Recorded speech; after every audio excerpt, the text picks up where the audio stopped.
in this video, I'm going to show you exactly how you can analyze a tune so it's easier to transpose, it's easier to improvise over, and just, you have so much more freedom over the tune. So I'm going to go over everything you need to know about analyzing the tune over this, in this class, basically. That's 1 hour long. So this is for my community. And if you're interested in like joining the community so you can sit in one of these classes and just like ask me questions anytime you want, you can just book a call down below and we'll talk about your goals and see if the mentorship is actually a right fit for you.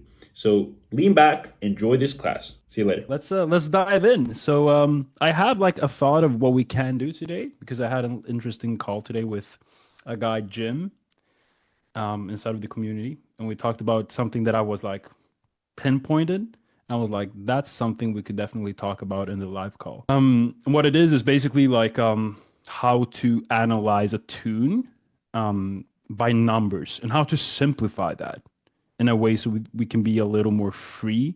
Let me do that first. And if anybody has questions, you can either write them to me on WhatsApp or you can write them in the chat. So after I've kind of talked about the thing, we can go into the questions. So what we're going to do today, I thought, is look at this tune, Satin Doll. There are a lot of great versions of this tune. It's a very cool tune. Wes Montgomery has a really cool version. So yeah, so what I was thinking we could do is to talk about some numerology or whatever you call it to kind of analyze the tune in numbers. And the reason we want to be able to do that is for, there are many reasons.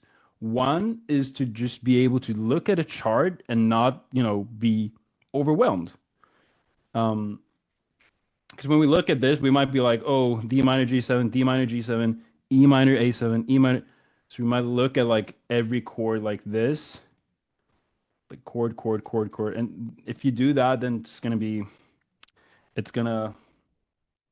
overwhelming. And so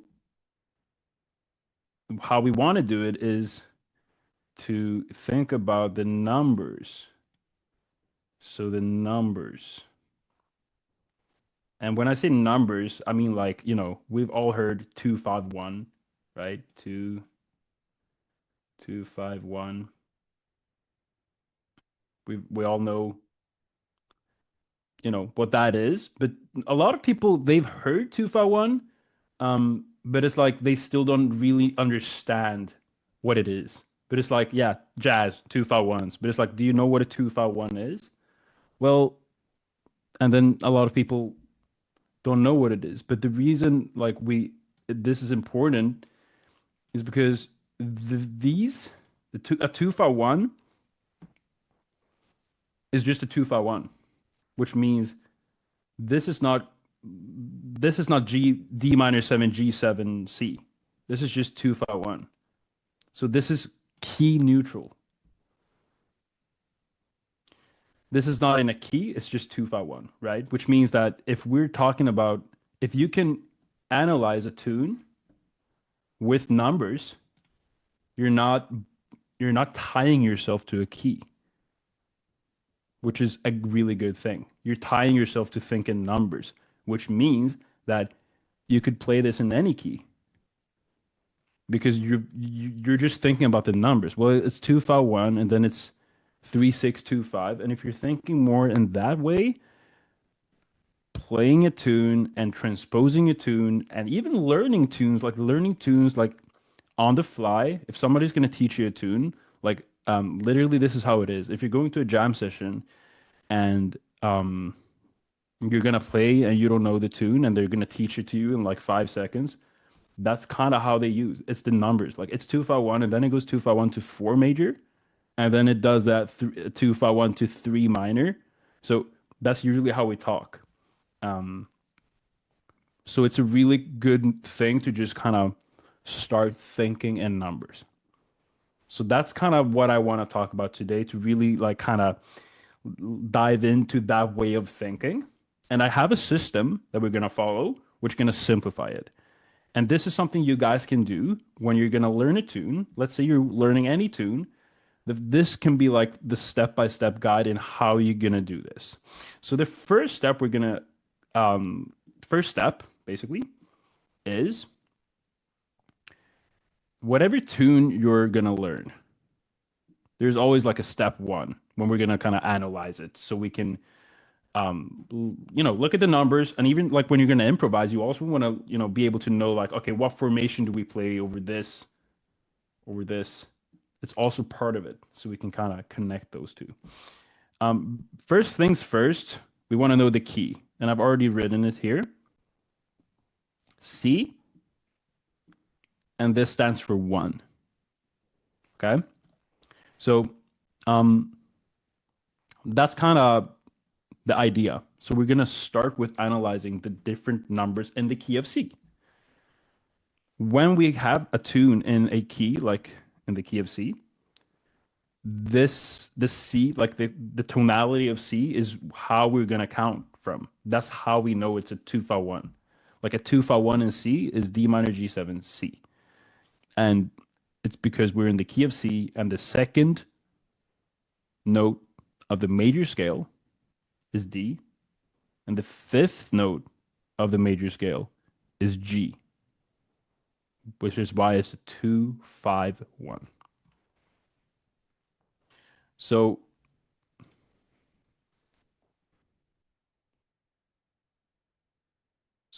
the major scale is where we count from. That's everything. Not scales, just scale.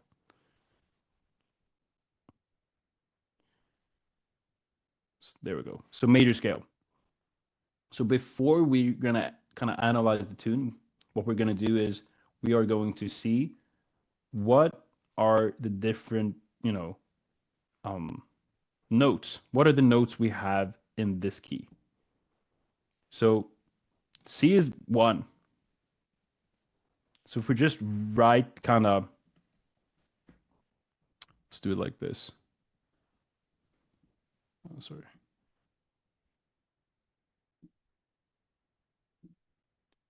Just gonna make it a little cleaner. There we go. Okay. So first things first, we know that it's in the key of C. And what we want to do after that is we want to know, like, okay, what are the notes in the major scale in this key? So we're in the key of C. What's the second note? So a major scale in C is very easy because it's just like the white keys. It's just, you're just going in consecutive order. Anybody want to, Michael? D. D. D minor. Yes. Which is the Second. Yep. After that, we got E. E minor. 3. F. Next one. Anybody? D7. Yep. Which is the 5. Yep. A minor. 6. Yep. And lastly, A minor 7 flat 5. 7. there we go. Thank you, Mike. There we go. Cool. So now, when this is done, now you basically know how it's laid out. So now when you know, okay, C is 1, D is 2, E 3. This is the major scale. Okay? Cool. And now we go to the tune. That's the next step. And it just becomes very much simpler now. Because when you look at a tune like this, you can just look at the chord. And then if you're uncertain in what chord this is, like what function it has, then you just go back to your little drawing here. You're like D, D. So it must be the 2. So you guys might like, I'm not sure if like the level here, if everybody's like, well, this is like, you're very familiar with this. In any case, it's a good thing to just have that in like this kind of step. Just you can write out the major scale and write out the numbers so you can kind of like visualize that. And when you're going to analyze the tune, you can just kind of look at the chords and be like, okay, first one is D, which is the 2. We got G. And like, let's say I wouldn't be sure about what G would be in C. Can just go to my little drawing, find G. Oh, okay, it's the 5. Cool. And here is same thing again. Same thing again. 2, 5, 2, 5. Here we got E. So we go back to our drawing. 1, 2, 3. Okay, that's the 3. And we got A, which is the 6. So 3, 6.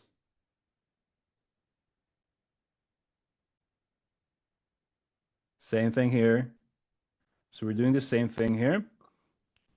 And if we just talk about this part, D minor G7, D minor G7, E minor A7, E minor A7, how I would look at it is I wouldn't even think about, I wouldn't see it as like 2, 5, 2, 5, 3, 6, 3, 6.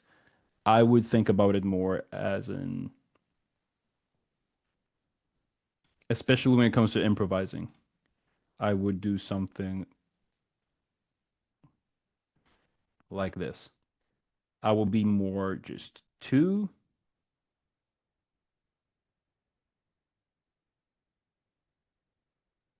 5,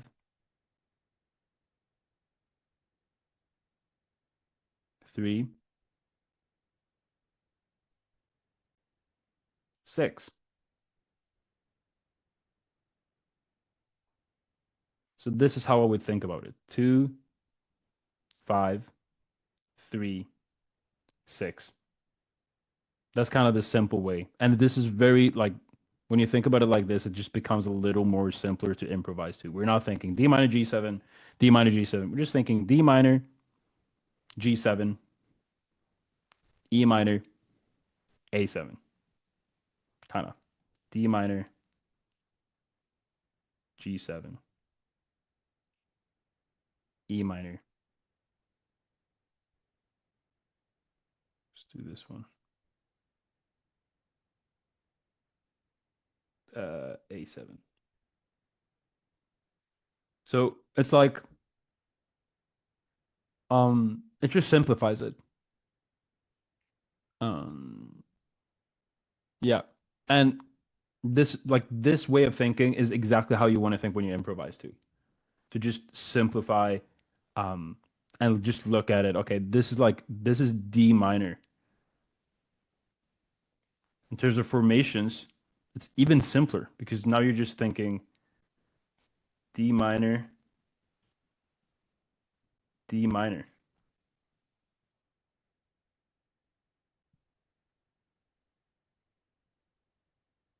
And then here you can kind of think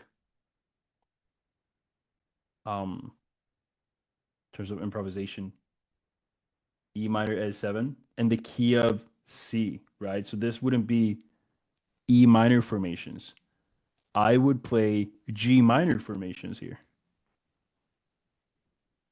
And I'm going to tell you why.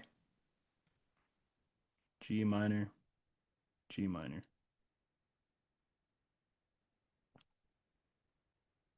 Because we're treating this like a 2-5-1 to D minor, which is why this becomes a G minor formations. We're thinking about this as like an E minor 7 flat 5. So this is like why it's important to know functions in different keys, because if you would play E minor formations over this, that would be thinking about it in I wouldn't say wrong way, but I would say in kind of the wrong way. Because this is the 3 minor. And over a 3 minor, when we don't want to play the E minor formation over a 3 minor necessarily.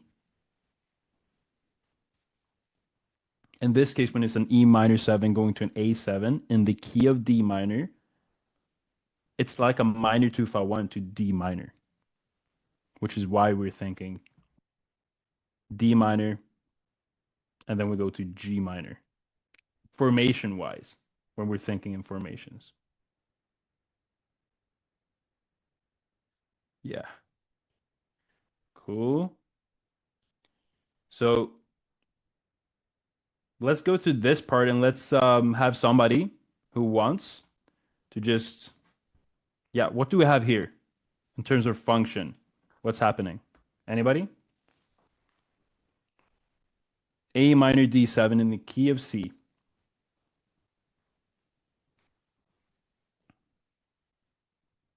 6-2. Yep. 6 minor.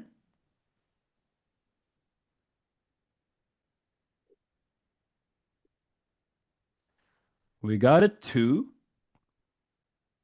Here, it's a tricky one. We can call it a 2-7, but it's also something else. Because a 2 in C, what what what's a 2 in C? Like what chord is it? D minor. D minor. D minor 7. D minor 7, yeah. But we got a D7. We got a dominant. Is it still a 2 then? Or is it something else? Is it a subdominant? So it's a dominant, which makes it a 5, but it's a 5 of something because a dominant wants to go somewhere. A dominant always like when it's at 7, when it's a dominant 7, it's a 5, but it's not the 5 of C, right? Because then it, like the 5 of C is G. That's the 5 to the 1. But this is a 5 to something else. So where does a D7 want to go? When you have a D7, where does that D7 want to go? Wes, you got it? It's the 5 of the 5. Wants Yes. to go to the G. Yeah, that's right. So a D7 is a 5 of 5. But you can also call it a 2-7, which is like simple. It's like you'll understand what it is. It's 2-7. But this is a technically, theoretically, is a 5-7 of 5. And one thing we can do to really understand this concept is we can do this. This is quite, I think this is really fun actually.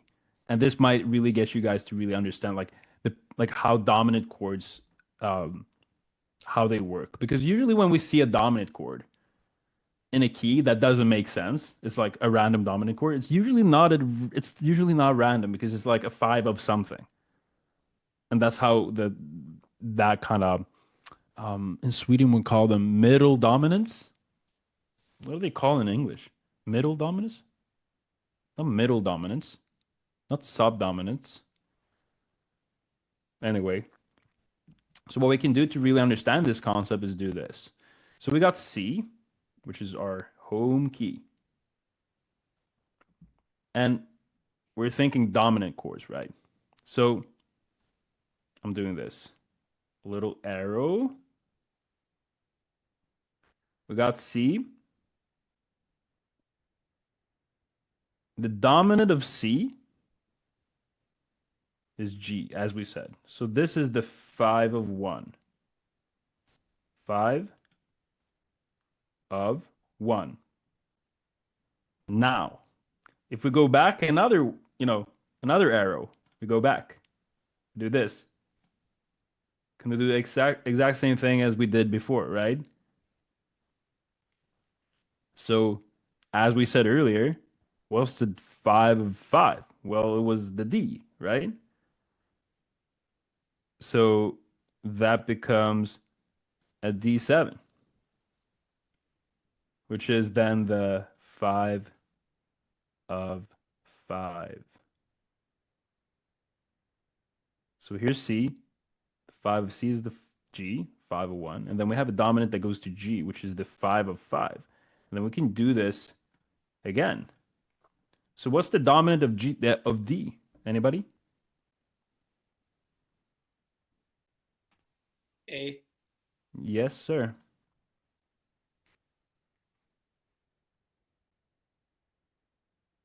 A7. So an A7 want to go to D.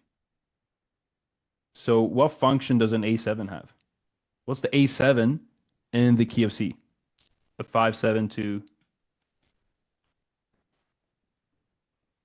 A 5, 2. We already know it's the 5 of D, right?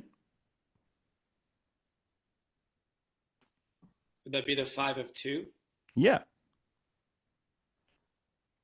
That is right. That is correct. It's the 5 of 2. Now I remember what they're called, secondary dominants. Yeah, that's it. Secondary dominance. Yeah, that's funny. In Sweden, we call them middle dominance. Like, if you translate it just exactly as they are. Does this make sense for everybody? Is this valuable information? Is it like, yeah. So let's do one more. What's the dominant of A?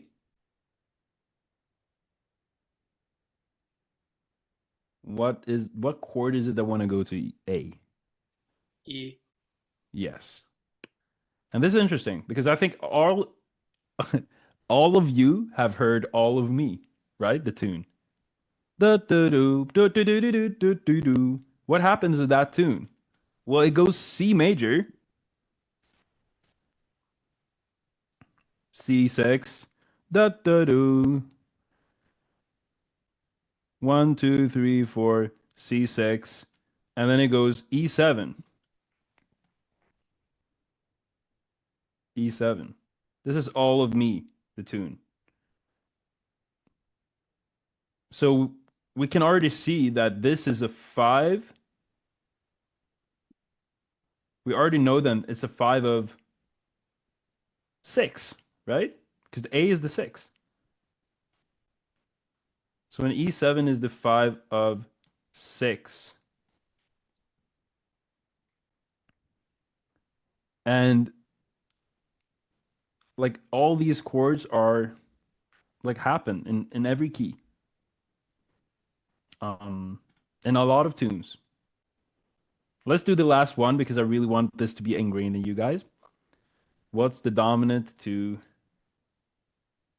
E?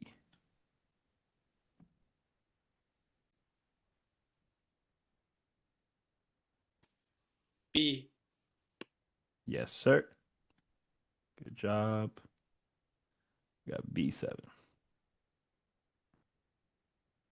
And a B7 is the 5, 7 to E. And the E is the, can go back to our little thing. I'm not sure what the E is. Okay, let's check. Oh. Let's check. 1, 2, 3. Okay, E is the 3. Cool. Now I know. These are the stuff that really benefits you guys if you get, start thinking about this and start getting a little, yeah. Because all of this information is very valuable because it's, as I said, doesn't matter what key you're in. All of this is, just knowing like in any key, if you know the 5, 7 of 3, it's going to benefit you. Because we could take any tune and we can analyze it like this. Makes sense?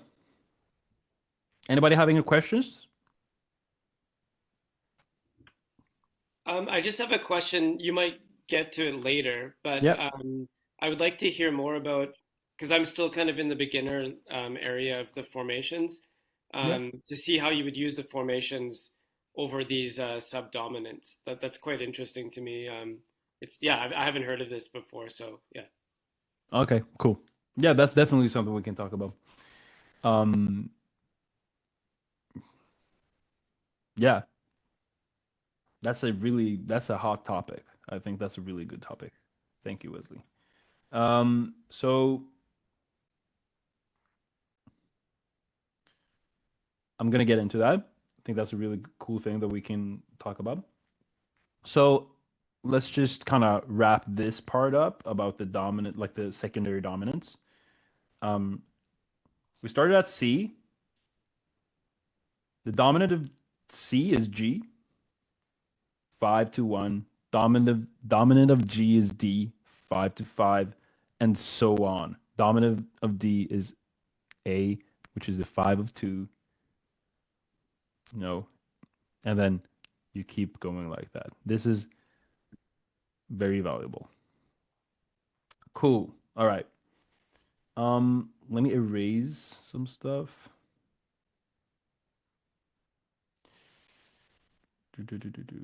Okay. So now, just to kind of let's do these. I guess it's like, yeah, let's do the last bars. Okay, we got A flat minor 7, D flat 7. This is an interesting part. I'm actually curious if anybody knows this. Like what's the function of an A flat minor 7 to a D flat 7 in the key of C? Anybody know? This part in the key of C.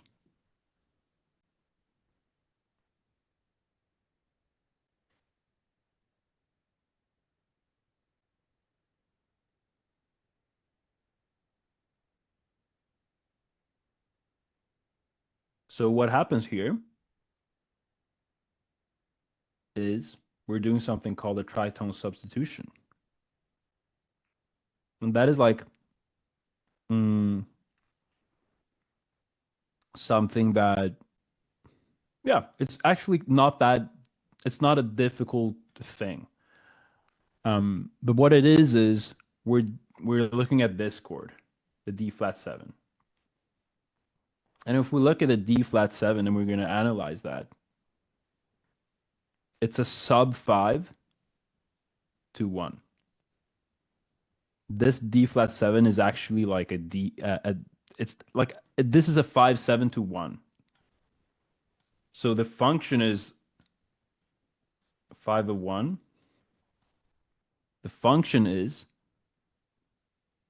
like a G, like a G7. It's the same function, but we're doing a sub 5, a tritone substitution, as they call it.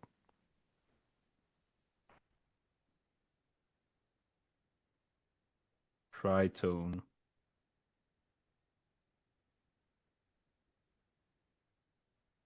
sub. That's what happens. And the easy way to understand this is to not make it more difficult than this. If you have a G7, so a G7, you play a G7, you play one, you play 1-7-3, like a normal kind of G voicing. Let's say you would just play the root, it's a 7 and the 3, like we can play on guitar. It's very common that we, just play those like that. And G, right? 1-7-3. Now, if you would play,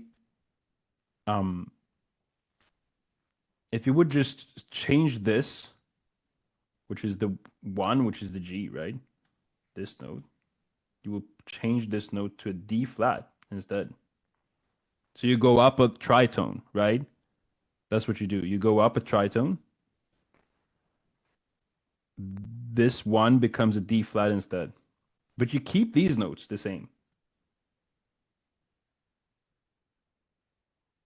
So you're doing D flat, you're doing the 7 of G, you're doing the 3rd of G, right? So you got D flat, you got F, and you got the B. Now you're this is it's a G7 sharp, like this would be the sharp 11 of G.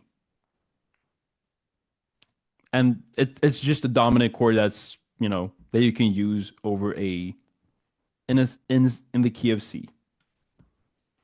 D flat 7.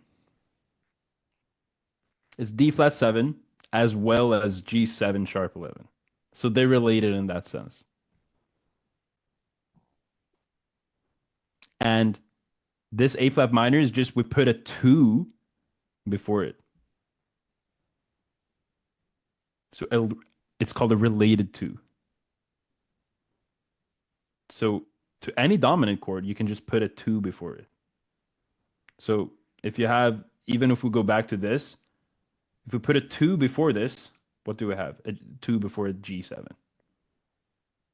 Well, it's a 2-5-1, right? So D minor. We can do the same thing here. Put a 2 before the D7, have an A minor. E minor. So now we're good. Now we're actually talking about something called a related 2. You can just put a 2 before the 5. This might sound like a lot of information, but it will click. If it doesn't click, it will, at least you're getting into it. Same thing here. Over over this 5, 7 to 6, this E7, the related 2 would be, anybody? What's the related 2 to an E7?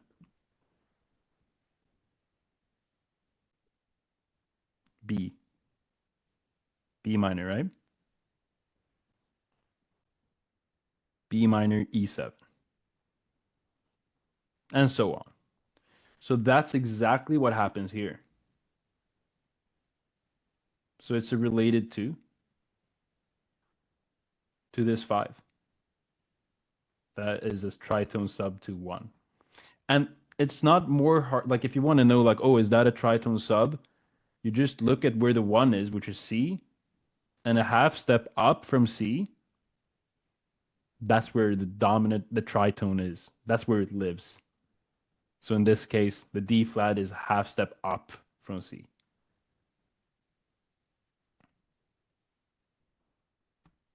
Yeah. So now you guys, you've gotten a little, I'm not sure how much you guys knew about tritone sub, but it's a thing that's really common in jazz, and we can definitely talk about it more.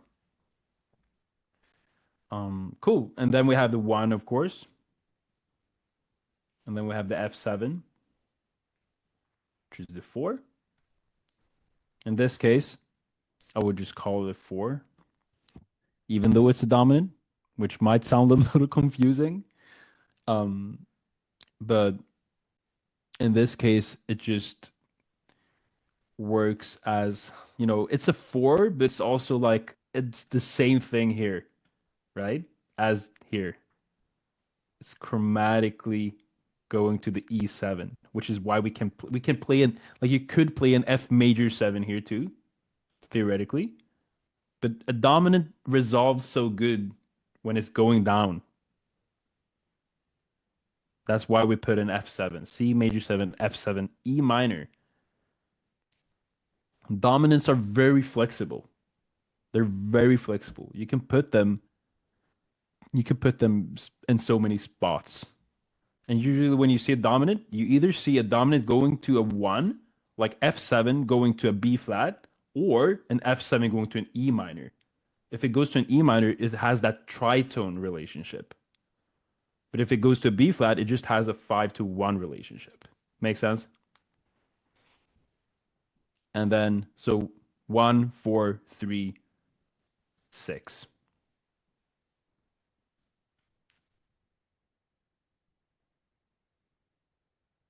Six, but in this case it's A7, which is also, it's a 6, but it's also a 5, 7 to 2.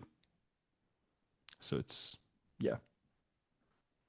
This thinking, I hope everybody can kind of see why it's valuable. Because if I say 5, 7 to 2, it's A7. It's like, and a 5, 7 to 2 in any key is the same.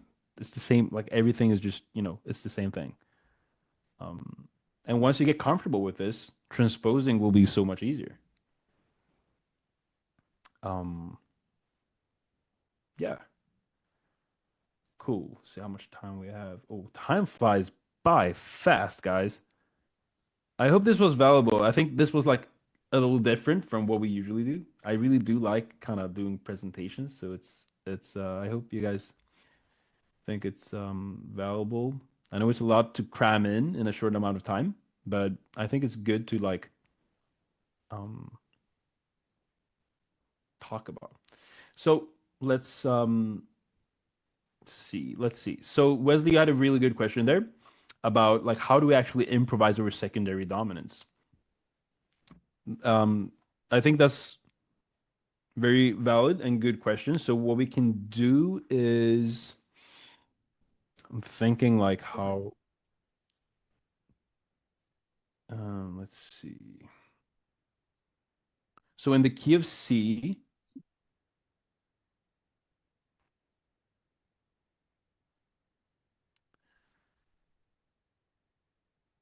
okay, so in the key of C, let me do like a fast one and then we can kind of go deeper next time or because I think it's a really cool topic and we could definitely talk about it longer than just um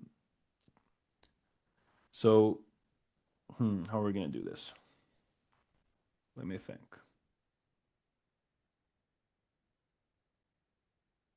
So let me make this a little cleaner.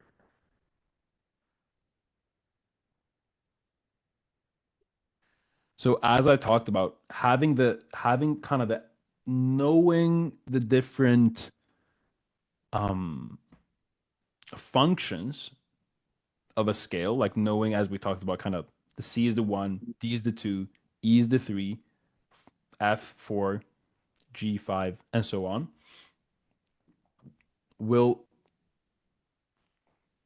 will help you to know kind of first of all like how to transpose and all that stuff I talked about, but also like when it comes to the formations, um, I think a really important part about the formations is also like knowing the different like how this like when we think about a C in the key of C, as I talked about, this is the major scale, right? C, D, E, F, G, A, B. This is the major scale. In every one of these notes, there are chords. As Michael, you said before when you were like, that's a D minor, that's an E minor, because there are chords inside of a scale. So we got one major. Let me take the other pen. One major. Here we got two minor. We got three minor, four major, five,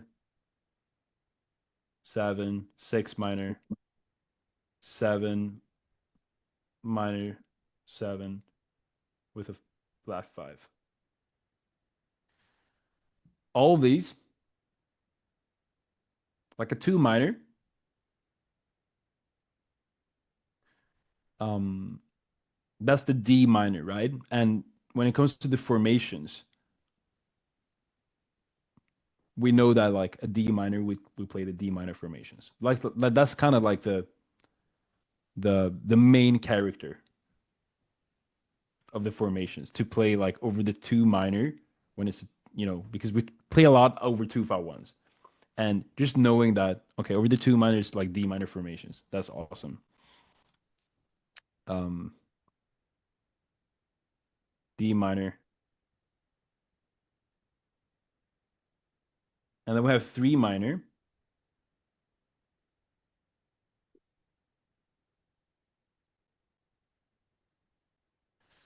and this is actually like a little tricky. I'm actually thinking about like the three minor, like the thing about the three minor is you can play like E minor formations, but you just have to be a little careful.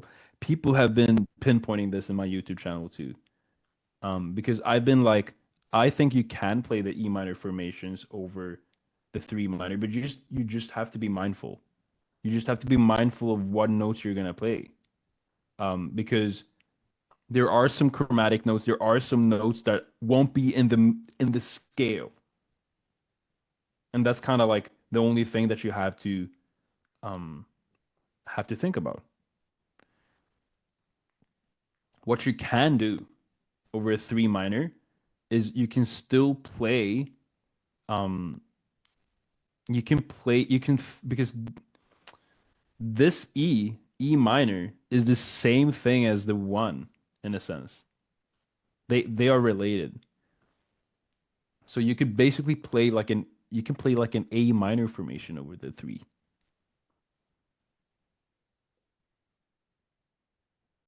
And depending on where the three is going, if it's like a three, like an E minor to an A7 to a D minor, then I might think, as I said earlier, I would think G minor formation because I'm treating that at like a minor seven flat five.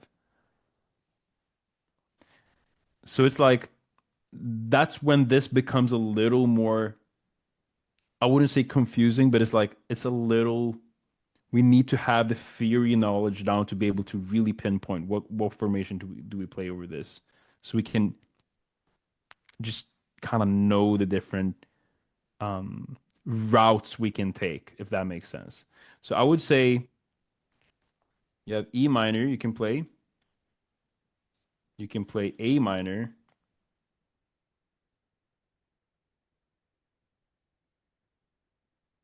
because at the end of the day, this is diatonic. This is like a C major with the E in the bass. You know, the three minor is a C with a third in the bass. You can kind of see it like that, which just makes it one. That's why I would almost I would almost see it more as like an A minor formation now when I think about it. So let's say that for now, I actually have to just be a little more clear about this. I'm gonna think about it more, but I would say more A minor formation over the three minor, depending on, as I said, depending on where it goes. It's always depending on where the tune is going. That's also like about improvisation.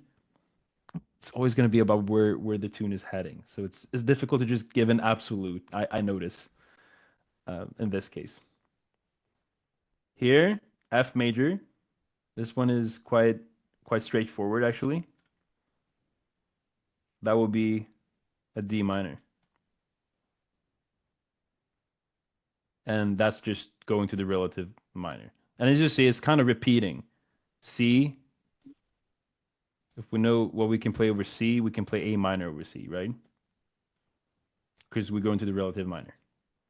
The D, we can play D minor. E, it's A minor again. F, it's D minor again. So that's also like a lot of it is it's the same sounds. It's the same thing, kind of. How about this? The G, 5/7. B minor 7 flat 5. D minor 7 flat 5? B. B minor 7 flat 5. What do you mean when you say B minor 7 flat 5? No, B minor 7. 7 is a substitute for G or for 5. So the G, the 5/7. So the question was, what formation do you play over this? The third of B. Or So- I'm sorry, the flat third of B. So what formation do we play when it's a dominant? Oh, the fifth, I guess. Yeah, you go up a fifth, and that will be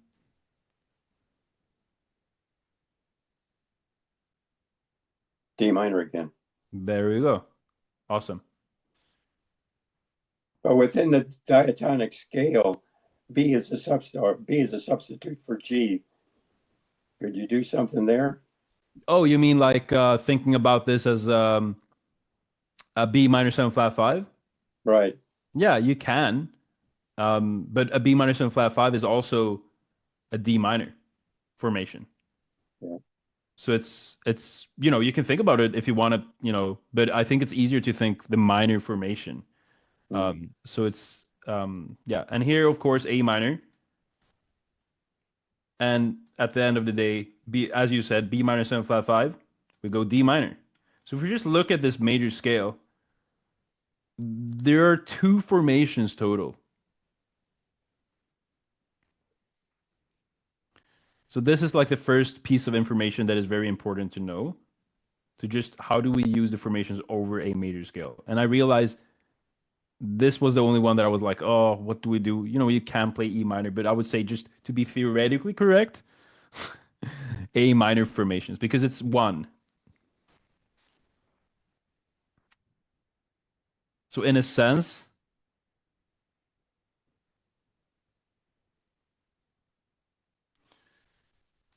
yeah, I'm not gonna say more actually. 1, 2, 3, 4, 5, 6, 7. We notice that a lot of it is just same thing. It's 1, 5, 1, 5. Kind of. This is 4 though, but it's kind of this. Yeah, I'm not gonna say more actually. Let's leave it at this. A lot of it will click once you just dive into it more too. And then when it comes to the secondary dominance, I think that's something we can definitely talk about next time. But it's this. I don't think it's not going to be much more than just looking at where it goes, right? So if we just do the secondary dominant real quick, thinking about a G7. Hold on, an A7, right? Because an A7 want to go to D minor, right?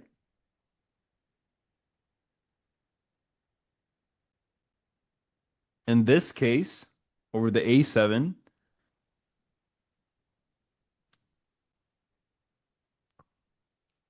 I would think G minor.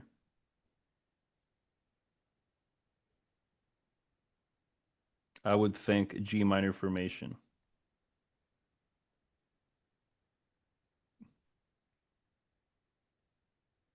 If it's going to D minor, okay? That's very important.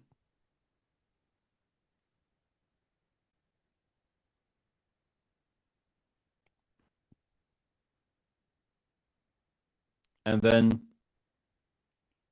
we got the E minor. Let me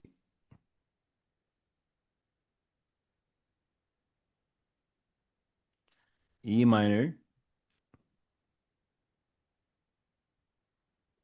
And the key of C becomes, let's see, we got, yeah. So the E minor has the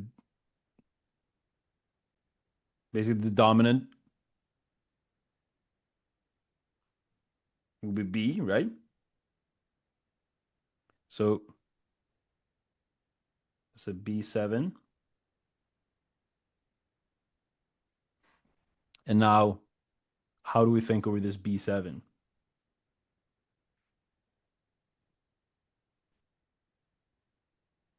Can anybody guess? F minor, We got F minor. Anybody else? F sharp minor. I know what you're thinking, but that's the thing. In this case, that wouldn't be how I would do it. So I would do it exactly the same way as I did it here. I would think of it as a minor. An A minor formation going to the E minor. Because it becomes like a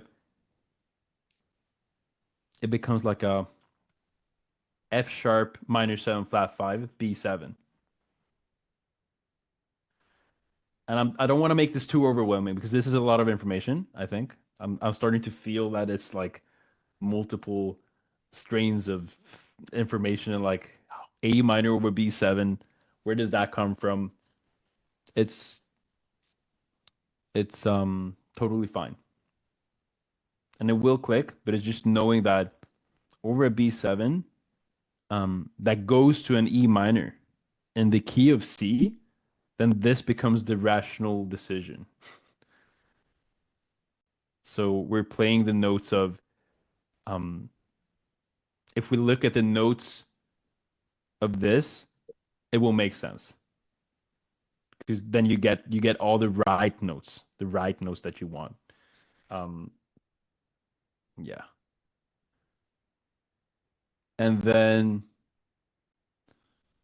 so what we can do is we can go deeper into this next time, I think, if we want. But then we have the F, which the dominant of F is C, C7. And now it's exactly as you thought, Michael, in this case. So when we have a C7, because the C7 is going to the F, in this case, it's exactly the same function as you talked about. We go up a fifth and we play minor from there. So G minor. That will be the formation to play over a sub-dominant, no, a secondary dominant that goes to F.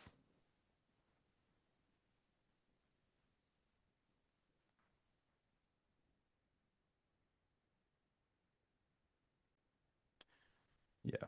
And then we have now it's starting to get a little messy here. Let me do this. Let's just cover the last ones and then we can think about it and then we can, yeah. So we have a G, the dominant of G is D, D7. What do we play over D7 in the key of C? Anybody? What formation?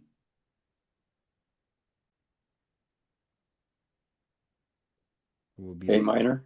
That's yes. a guess. That's right. That's right. And then we got 6 minor, A minor. That's kind of self-explanatory. A minor. Oh, we're going to do the secondary dominance, of course. So E7, that goes to A minor. So this is a little different. It's not going to be the same. It's not going to be going up a fifth now, because that will just make it wrong. When it's an E7 that goes to A minor, this is like all of me, right? It's going to be the same thinking as we did here. We're going to see this as a E7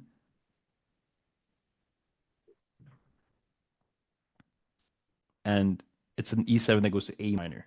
So what formation do we play over a E7 that goes to a minor? So think of it as a 5-1 in A minor. Can anybody guess?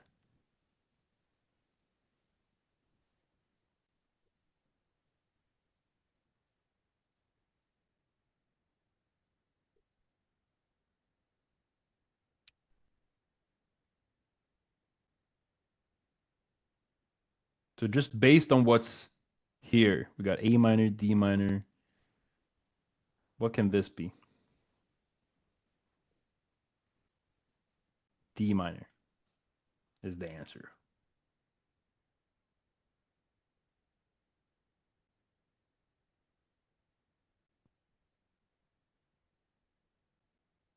And then the last one, B minor 7 flat 5 doesn't really have a dominant.